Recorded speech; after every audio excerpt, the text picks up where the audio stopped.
ദക്ഷിണേന്ത്യയിലെ ഏറ്റവും പ്രധാനപ്പെട്ട ക്ഷേത്രങ്ങളിൽ ഒന്നായിട്ട് മാറിക്കൊണ്ടിരിക്കുകയാണ് ദക്ഷിണ കാശി എന്നറിയപ്പെടുന്ന കൊട്ടിയൂർ മഹാദേവ ക്ഷേത്രം.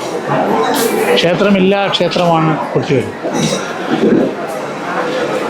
ഐതിഹ്യങ്ങളിലൂടെ കേട്ട കാര്യങ്ങൾ, ദക്ഷയാഗം നടത്തിയ സ്ഥലം എന്നുള്ള നിലയ്ക്ക് കൊട്ടിയൂരിനെ കുറിച്ച് എല്ലാ പുരാണങ്ങളിലും പ്രതിപാദിക്കുന്നു.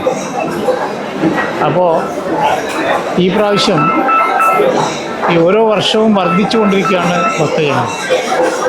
മലയാളക്കാർ മാത്രമല്ല, കണ്ണൂർ ജില്ലക്കാർ മാത്രമല്ല, കേരളത്തിൻ്റെ എല്ലാ ഭാഗത്തുനിന്നും ആൾക്കാർ വരുന്നുണ്ട്. അതേപോലെ തന്നെ ഈ കർണാടകം, തമിഴ്നാട്, ആന്ധ്ര തുടങ്ങിയ പ്രദേശങ്ങളിൽ നിന്ന് മാത്രമല്ല, ഒറീസയിൽ നിന്നടക്കം ഈ പ്രാവശ്യം UP, ഒറീസ അടക്കമുള്ള ആളുകൾ വന്നിട്ടുണ്ട്. അപ്പോൾ അങ്ങനെ ഓരോ ദിവസവും ഇങ്ങനെ ഭക്തജനങ്ങൾ വർദ്ധിച്ചുകൊണ്ടിരിക്കുകയാണ്. കഴിഞ്ഞ വർഷമാണ് ഈ ഭക്തജനങ്ങളുടെ പ്രവാഹം ഉണ്ടായിട്ടുള്ളത്. കർണാടകത്തിൽ വന്ന ഭക്തന്മാർ അവർ വന്നു. കഴിഞ്ഞ വർഷത്തെ ഉത്സവത്തിൽ ചെറിയ പ്രശ്നങ്ങളുണ്ടായി. അപകടത്തിൽ 2 ഭക്തന്മാർ മരണപ്പെട്ടു. അതേപോലെ തന്നെ ട്രാഫിക്കിൻ്റെ പ്രശ്നങ്ങളുണ്ടായി. എത്രയോ മണിക്കൂറുകളോളം ഗതാഗതം നിലച്ചുപോയി. അങ്ങനെ ഭക്തന്മാരും നാട്ടുകാരും എല്ലാം വളരെ പ്രയാസപ്പെട്ടപ്പോൾ കഴിഞ്ഞ വർഷത്തെ ഉത്സവത്തിന് ശേഷം കൊട്ടിയൂർ ദേവസ്വവും മലബാർ ദേവസ്വം ബോർഡും അതുപോലെ തന്നെ ഈ പ്രദേശത്തെ പഞ്ചായത്ത്, അതുപോലെ MLA അടക്കമുള്ള ജനപ്രതിനിധികളെല്ലാം ചേർന്നുകൊണ്ട് ചില ചർച്ചകൾ നടത്തുകയും സർക്കാർ തലത്തിലുള്ള ചർച്ചകൾ നടത്തുകയും ചെയ്തപ്പോൾ ആവശ്യമായിട്ടുള്ള പാർക്കിംഗ് സൗകര്യം ഒരുക്കണമെന്ന് പറഞ്ഞപ്പോൾ കൊട്ടിയൂർ ദേവസ്വം തന്നെ ഏതാണ്ട് 5 ഏക്കറോളം സ്ഥലം പാർക്കിംഗ് സൗകര്യത്തിനായിട്ട് ഒരുക്കി. അതുപോലെ ആ പാർക്കിംഗ് മേഖലകളിലൊന്നും ചളിയില്ലാത്ത രീതിയിൽ ഈ ക്രഷറിലെ ഈ കോറി വേസ്റ്റ് അടക്കം ഇട്ടിട്ടാണ് പാർക്കിംഗ് സൗകര്യം ഒരുക്കിയത്. അതേപോലെ തന്നെ ഈ കഴിഞ്ഞ പ്രാവശ്യം ഉള്ള ഈ തിക്കും തിരക്കും ഒഴിവാക്കാൻ വേണ്ടി വ്യക്തമായ ക്യൂ പദ്ധതി തയ്യാറാക്കി. മന്നഞ്ചേരിയിൽ നിന്ന് ഭക്തജനങ്ങൾ പുഴയിലൂടെയാണ് സന്നിധാനത്തിലെത്തുന്നത്, അക്കരെ കൊട്ടിയൂർ. അങ്ങനെയാണ് അപകടം ചിലതുണ്ടായിട്ടുള്ളത്. പക്ഷേ ഈ പ്രാവശ്യം കൊട്ടിയൂർ ദേവസ്വം തന്നെ 2.5 കോടി രൂപ ചെലവിട്ടുകൊണ്ട് ഒരു ബെയിലി പാലം അവിടെ നിർമ്മിച്ചു.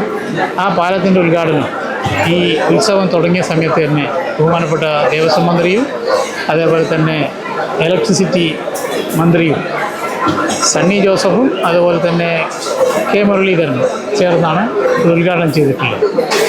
അപ്പോൾ എല്ലാ സൗകര്യങ്ങളും പോരായ്മകളും എല്ലാം മനസ്സിലാക്കിക്കൊണ്ട് പരിഹരിക്കാനുള്ള നടപടികൾ ഒരളവോളം ഞങ്ങൾ സ്വീകരിച്ചിട്ടുണ്ട്.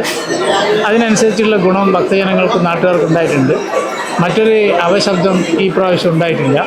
പിന്നെ കർണാടകത്തിൽ വരുന്ന ആളുകൾ ഇവിടുത്തെ ആചാരങ്ങളും അനുഷ്ഠാനങ്ങളും മനസ്സിലാക്കാത്തതുകൊണ്ട് ചില പ്രശ്നങ്ങൾ അവർക്കുണ്ടായിട്ടുണ്ട്. അത് പരിഹരിക്കാൻ വേണ്ടി കർണാടകം സംസാരിക്കുന്ന പോലീസുകാരെയും അതേപോലെ തന്നെ കർണാടകം സംസാരിക്കുന്ന വളണ്ടിയർമാരെയും ഈ മേഖലകളിൽ ഞങ്ങൾ വിന്യസിച്ചിട്ടുണ്ട്. അവരവരുടെ പ്രവർത്തനങ്ങൾ സ്തുത്യർഹമായി ചെയ്തിട്ടുണ്ട്. ആർക്കും ഒരു പരാതിയില്ലാത്ത രീതിയിലാണ് ഇപ്പോൾ ഉത്സവം പോയിക്കൊണ്ടിരിക്കുന്നത്. ഏതാണ്ട് 30 ലക്ഷത്തിലധികം ആളുകൾ, ഭക്തന്മാർ ഇവിടെ എത്തിയിട്ടുണ്ട്.